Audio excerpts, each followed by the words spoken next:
Abre sua Bíblia aí, Mateus capítulo 11. Olha aí para a cara do teu irmão, fala assim: aprenda a duvidar das suas dúvidas. Duvide das suas dúvidas. Quem tem dúvidas? Duvide das suas dúvidas. Porque tem dúvidas que nós estamos tendo que não são dúvidas que vão gerar crescimento, são dúvidas que têm tentado nos afastar da presença de Deus. Tem gente que está em dúvida, não acontece aqui, graças a Deus, é só em outra igreja. Mas tem gente que fica em dúvida: será que vale a pena voltar para a igreja? Será que vale a pena continuar tentando? Será que vale a pena orar? Sabe essas dúvidas? Duvide dessas dúvidas. Porque tem dúvidas que o diabo tem colocado na nossa mente, que é exatamente para tirar a gente do centro da vontade de Deus. E eu quero já ser profeta na tua vida nessa noite, em nome de Jesus. O Senhor, Ele vai tirar do teu coração, da tua mente as dúvidas, para que você esteja no centro da vontade de Deus. Eu quero estar no centro da vontade do meu Deus, em nome de Jesus. Mateus capítulo 11. Você que trouxe sua Bíblia, acompanha, se não, só presta atenção aqui. E aconteceu que, acabando Jesus de dar as instruções aos seus 12 discípulos, partiu dali para ensinar e a pregar a cidade deles. E João, ouvindo no cárcere, onde João estava, ouviu falar dos feitos de Cristo. Só para você entender aqui o que está acontecendo. Esse João aqui não é o apóstolo do amor que a gente conhece. Esse João é João Batista. Tem o João do Paz e Amor, né? E tem o João Batista. O João Batista é o casca grossa. É o cara que chegava e falava: ó, se converte, senão você vai para o inferno. Raça de víboras, era aquele que tinha convicção no que pregava. E é esse cara que tinha muita convicção do que pregava, foi preso por pregar o evangelho. E é esse cara que, dentro da cadeia, no momento de cárcere dele, de prisão dele, no momento de dificuldade dele, ele começou a duvidar daquilo que ele mesmo pregava. Já passou por isso ou não? A gente creu tanto que ia acontecer e acabou não acontecendo, e a gente começa a duvidar. Por causa de uma pandemia, muitos duvidaram. Por causa de uma luta, a gente duvida. Por causa de um problema, a gente duvida. E eu quero falar de novo: duvide das suas dúvidas. João Batista estava no cárcere, e ali ele ouviu falar dos feitos de Cristo. Olha como é importante, olha aqui para mim um pouquinho. O versículo 1 fala assim: enviou 2 dos seus discípulos. Ele estava preso, mas ele tinha discípulos que visitavam ele. Olha aqui para mim um pouquinho. É muito importante que você não fique sozinho, porque mesmo quando você está preso, Deus tem colocado amigos do nosso lado. Por mais que a prisão aparentemente seja solitária, como chama, amor? Afaste, né? Te afaste das pessoas, da sociedade, te isole, sempre vão ter amigos do teu lado. Você pode falar isso para o teu irmão: você não está sozinho, você tem amigos. Amém? Eu não estou sozinho, eu tenho amigos. Eu tenho família de fé. E ali aqueles amigos foram levar para João o que? João, cadê aquele João que pregava? Cadê aquele João que tinha certeza? Cadê aquele João que batia no povo para falar: se converte? Cadê aquele João que batizava? Fala seu nome aí. Alessandro. Cadê aquele Alessandro que pregava, que evangelizava, que ia para cima, que cria, que continuava, que não parava? Cadê esse Alessandro?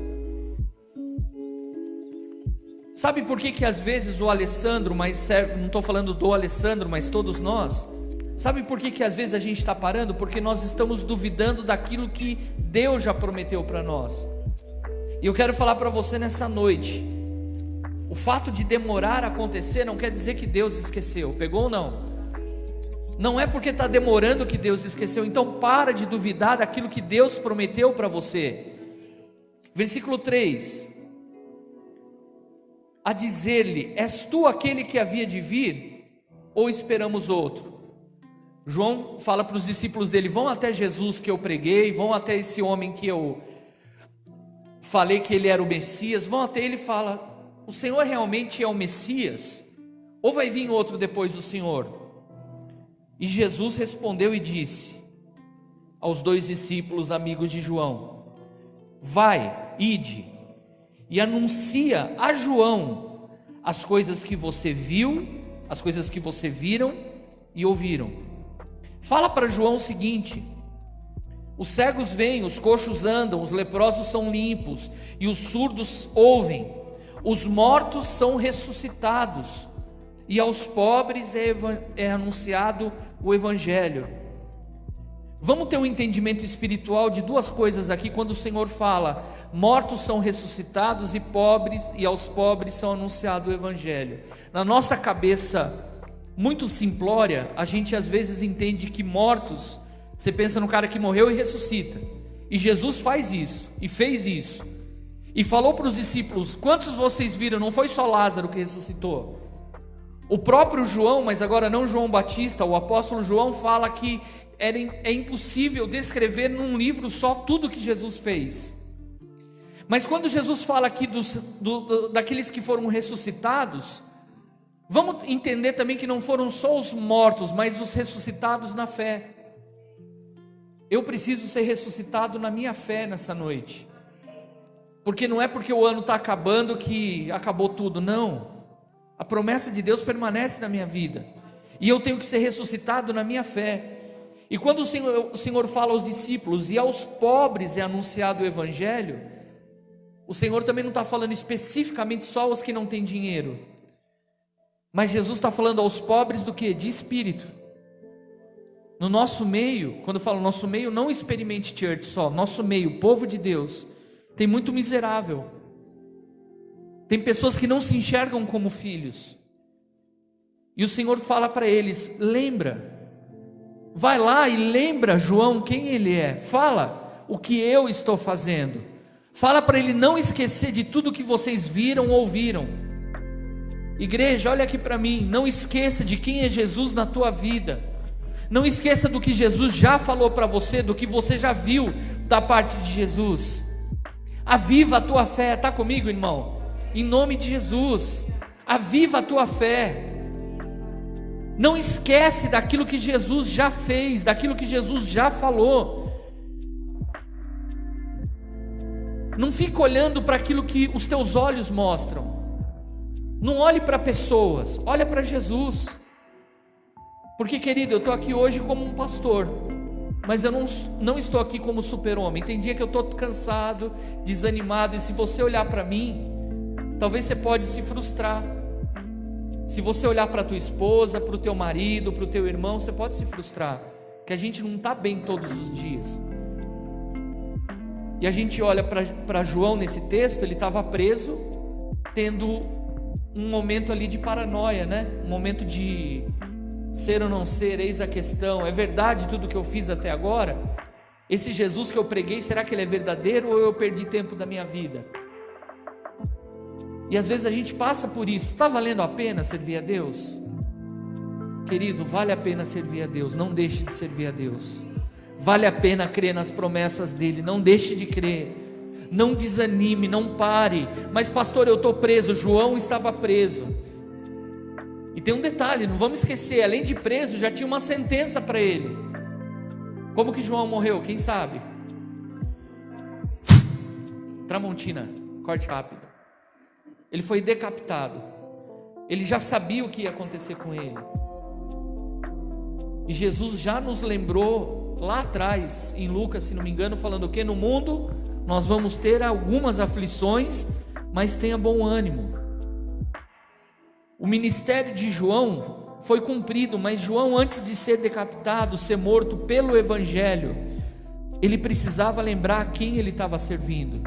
Servir a Deus não é só oba-oba, só festa, não é uma cruz ortopédica que eu vou me moldar nessa cruz de acordo com a minha vontade, o meu gosto. Tem coisas que nós precisamos pagar um preço. A gente vê que João pagou um preço. João Batista, ele precisava voltar ao plano original de Jesus. Olha aqui para mim, irmão, volta para Jesus hoje. Mas não estou desviado, pastor. Mas estou falando, volta para Jesus e pare de duvidar das tuas dúvidas. Comece a duvidar das tuas dúvidas. Deixa eu falar de novo para ficar bonito. Volte para Jesus e comece a duvidar das suas dúvidas.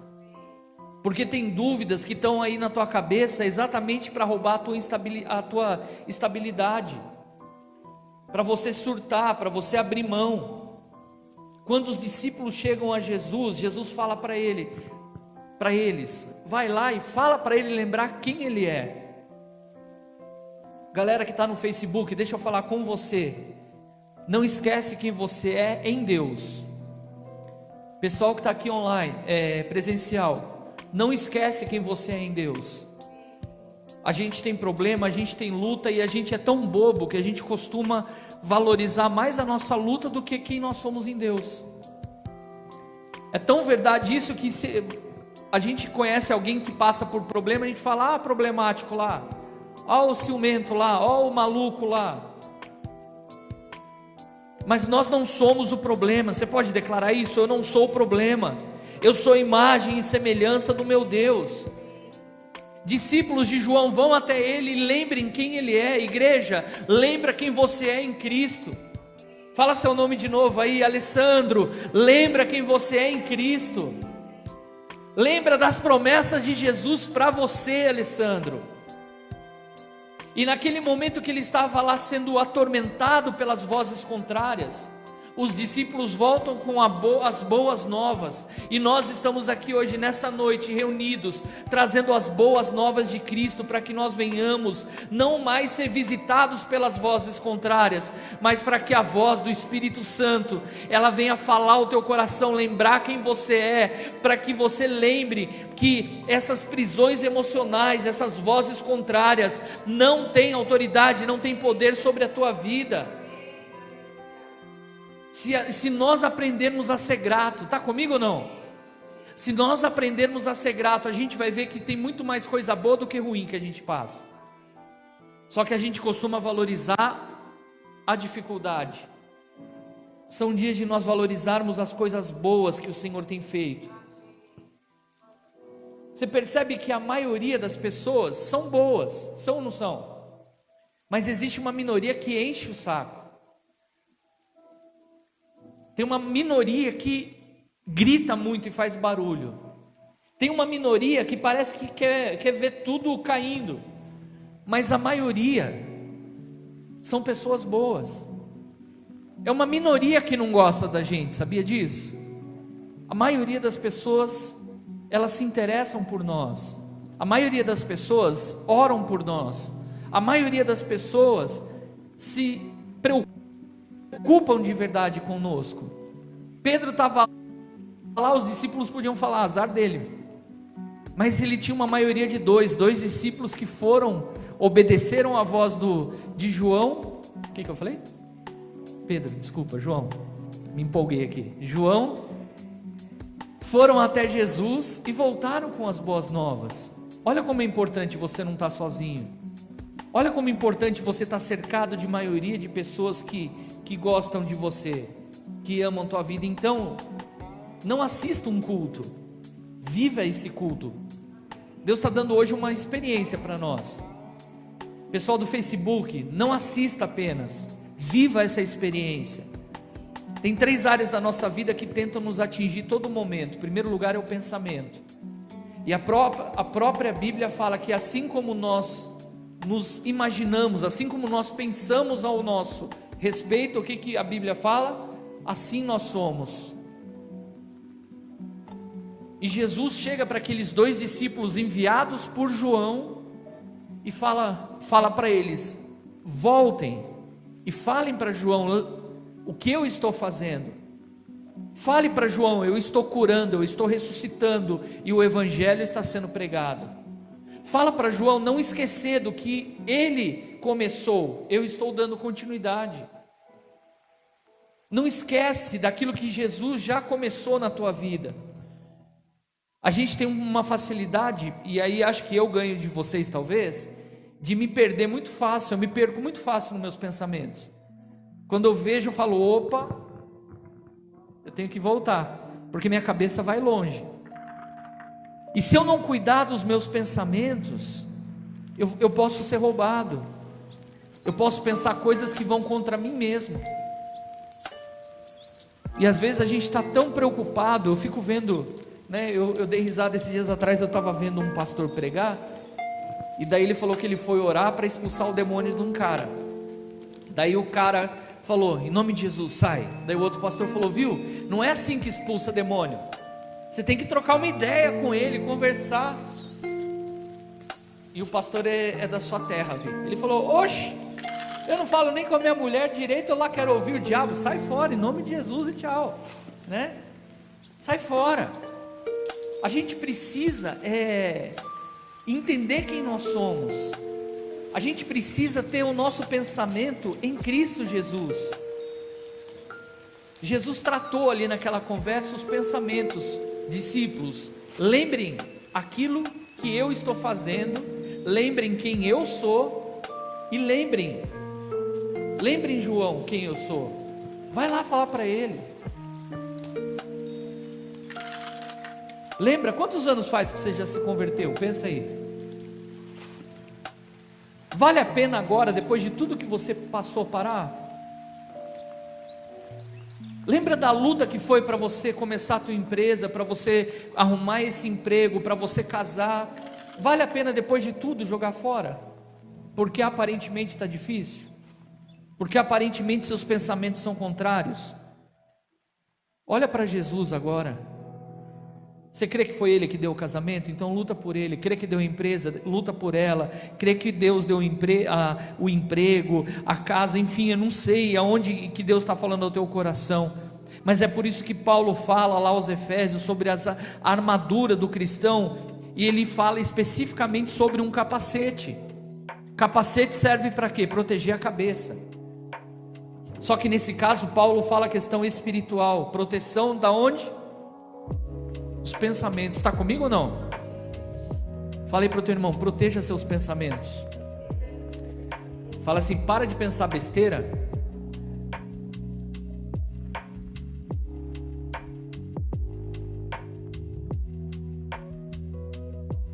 Para de viajar na maionese, pelo amor de Deus. Primeiro lugar que o diabo tenta nos roubar é no nosso pensamento. Vou até melhorar a frase. O diabo tenta nos roubar, mas às vezes nós somos derrotados por nós mesmos. Não é o diabo pode até vir com a voz contrária, mas quem dá continuidade ao pensamento não é o diabo, porque quem comanda a minha mente é Cristo e sou eu. Segunda coisa que às vezes nós somos roubados são nas nossas emoções. Olha de novo aí para o irmão. Fala, para de ser mimizento. Deixa eu falar com você do Face aí. Para de ser mimizento. Está muito emotivo. A gente precisa aprender a descansar. Para você é fácil, pastor? Pelo contrário, eu estou aqui no mesmo barquinho que você. Eu preciso controlar as minhas emoções. As dúvidas. Qual que é o tema da palavra hoje? Duvide das dúvidas. Se eu não duvidar das dúvidas que eu tenho, eu sou roubado nas minhas emoções, eu fico nervoso, sendo que Deus está falando para mim ficar em paz. Se eu não duvidar das minhas dúvidas, nas minhas emoções, às vezes eu fico muito irritado, e Deus está falando, não é para você ficar irritado, é para você ficar alegre, porque se você estiver alegre, você vai ser o quê? Forte. A alegria do Senhor é a sua força. Essa dúvida, ela vem para afrontar as minhas emoções. E o Senhor, Ele está falando, eu creio no nosso coração nessa noite o seguinte: eu preciso ter as minhas emoções, o meu sentimento, a minha mente centrada no Senhor. João ali preso, ele por um momento ele duvidou, vai lá e pergunta se Jesus realmente é o Messias. Pergunta se ele realmente é o Messias, porque eu não sei o que fazer, eu estou perdido nas minhas emoções. E talvez você chegou aqui hoje nessa noite, perdido nas suas emoções, sem saber que caminho tomar. E eu quero falar para você, o caminho que eu e você precisamos tomar está em Jesus Cristo, amém? Ele fala: eu sou o caminho, eu sou a verdade, eu sou a vida. Pega as tuas emoções e coloca no caminho, pega as suas emoções e coloca na verdade, pega as suas emoções e coloca na vida. É só mais uma tempestade. Fala aí para o teu irmão: você vai passar dessa, fique em paz. Já passou por tempestade ou não?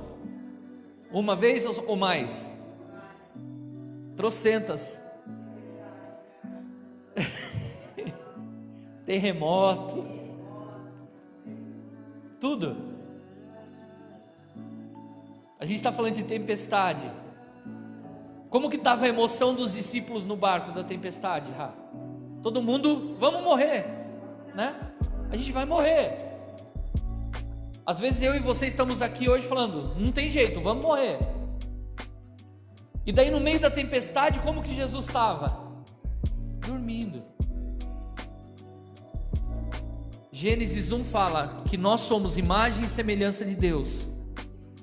Se Jesus tem as emoções guardadas no Pai, e no meio daquela tempestade ele dormia, eu e você precisamos nos voltar ao plano original de Deus, está entendendo? E aprender a descansar a nossa emoção, aprender a colocar algumas áreas nas mãos de Deus, porque tem coisa que é a gente que faz e resolve, mas tem coisa que é só Deus que pode fazer por nós, não tem jeito. Então não adianta fazer escândalo. Primeiro lugar é onde? Ser curado na mente. Segundo lugar, nas emoções. E para fechar a palavra, põe a mão no coraçãozinho aí, fala: na minha fé, eu preciso ter mais fé. Quem precisa ter mais fé? Eu preciso ter mais fé. A gente olha para Jesus, nós buscamos ser uma igreja simples e cristocêntrica. Então a nossa mensagem sempre vai estar ligada a Jesus. E a gente olha num dia também de tempestade, de dificuldade, Jesus falando para Pedro: Pedro, venha me experimentar, você pode, assim como eu, andar sobre as águas. E eu já vi pastores pregando, tacando a lenha nas costas do coitado do Pedro, falando que Pedro não teve fé, que Pedro não sei o quê. Mas irmão, se fosse você lá, você dava um passo lá ou não? Vou falar por mim, eu não dava. E a gente quer duvidar da fé de Pedro. Pedro andou um pouco sobre as águas, mas num determinado momento ele deixou de olhar com um olhar de fé para Jesus e começou a olhar o quê? A tempestade. Fala aí, duvide das suas dúvidas. Pedro tinha que duvidar das dúvidas dele. Você está entendendo isso ou não? Amém? Duvide das suas dúvidas. Volta a ter a fé que você tinha. Querido, volta a ter a fé que você tinha. Volta a olhar para Jesus e crer que você é dependente do Espírito Santo. Se coloca em Jesus. Levanta sua mão e fala isso: eu quero me colocar no Senhor, Pai. Só você e o Espírito Santo de Deus aí, se você desejar levantar sua mão. Fala para o Senhor te batizar em fé, por mais que você possa estar preso hoje, uma prisão emocional, uma prisão sentimental, prisão financeira. João estava ali preso, mas ele pede aos discípulos, ele pediu socorro, ele falou: discípulos, vão até ele e confirmem, realmente ele é o Messias ou devemos aguardar outro? A dúvida entrou no coração dele, mas os discípulos voltaram, trazendo uma palavra de fé para ele: João, acalma o teu coração, o Jesus que nós cremos, o Jesus que você pregou, João, ele continua curando, ele continua salvando, ele continua pregando, ele continua ressuscitando. Ele é o Messias, ele é o Filho de Deus. Queridos, nós não estamos brincando de ser igreja, nós não estamos brincando de sermos crentes, nós não estamos aqui porque não temos o que fazer, nós estamos aqui entregando ao nosso Deus um culto racional, nós estamos aqui adorando ao Rei dos Reis. Eu vou duvidar das minhas dúvidas, eu não vou mais ser atingido pelas minhas emoções, a minha fé não vai ser uma fé tão frágil. Fala isso para o Senhor. Eu não posso ter uma fé tão frágil que qualquer coisa me abate, qualquer comentário me abate, qualquer situação me cansa. Não posso. Sem fé é impossível agradar a Deus. Igreja, o Senhor está nos chamando nessa noite para termos fé, porque a fé nele agrada a Ele. Eu vou repetir: a nossa fé no nosso eterno, no nosso Abba, no nosso Yahvé, no nosso Senhor, no nosso Salvador, no nosso eterno, agrada o coração dele. E caminhando para o final, a gente olha para Davi. Davi foi um homem que fez tantas coisas erradas, e a gente vê que num determinado momento ele teve um encontro ali com o profeta, e o profeta dá uma sacudida nele e fala: e aí, Davi, numa situação dessa, o que você faz? Ele fala: eu mataria. E o profeta fala: esse cara é você. Naquele mesmo momento ele se arrepende, rasga as roupas, se joga no chão e se arrepende. E Davi, sendo um cara todo torto, todo errado, igual eu e você, somos tudo torto, o Senhor olha para Davi e fala: é o homem segundo o meu coração. Sabe o que é isso? É a graça de Deus. Então volta a ter fé, que a graça de Deus é sobre você. Isaías 53:4, verdadeiramente, aleluia, Ele tomou sobre si as nossas enfermidades, as nossas dores Ele levou sobre si, e nós o reputávamos por aflito, ferido de Deus e oprimido, mas Ele foi ferido por causa das nossas transgressões, moído por causa das nossas iniquidades. O castigo que nos traz a paz estava sobre Ele, pelas suas pisaduras nós somos sarados. Duvide das suas dúvidas, porque o Espírito Santo de Deus, Ele nos alcançou.